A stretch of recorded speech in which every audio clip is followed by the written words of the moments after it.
So we're here to study the Bay of Fundy ecosystem. An ecosystem is a physical place that has plants and animals and then other physical components like the water, the bottom of the ocean, the rocks around it. So it's much like a city. And a city is both its inhabitants, but it's also the houses, the streets, the infrastructure that make the city run. Same in an ecosystem. This ecosystem is constantly changing. The question is, how do these changes affect the species that live here? Especially for one of the biggest stars of the Atlantic Ocean, the North Atlantic right whale.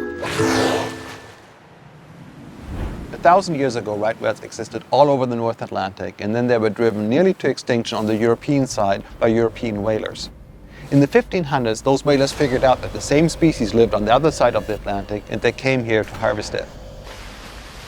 It was called the right whale because it was the right whale to hunt, meaning it was slow-moving, and when you harpooned it and it was dead, it floated on the surface. It didn't sink, so it could easily be taken.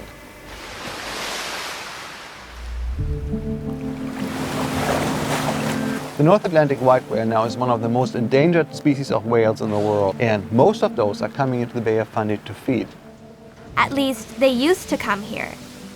Recently, there's been a new twist to the story. Starting in 2010, things changed. And last year, we only saw 8. And contrast that with the latter part of the 1990s, when we saw over 200 right whales in a field season.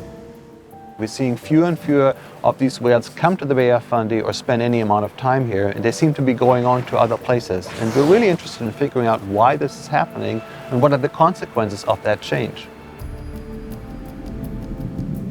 With so few North Atlantic right whales left, it's crucial to keep a close watch on them. This way, we can ensure the story of this gentle giant is to be continued.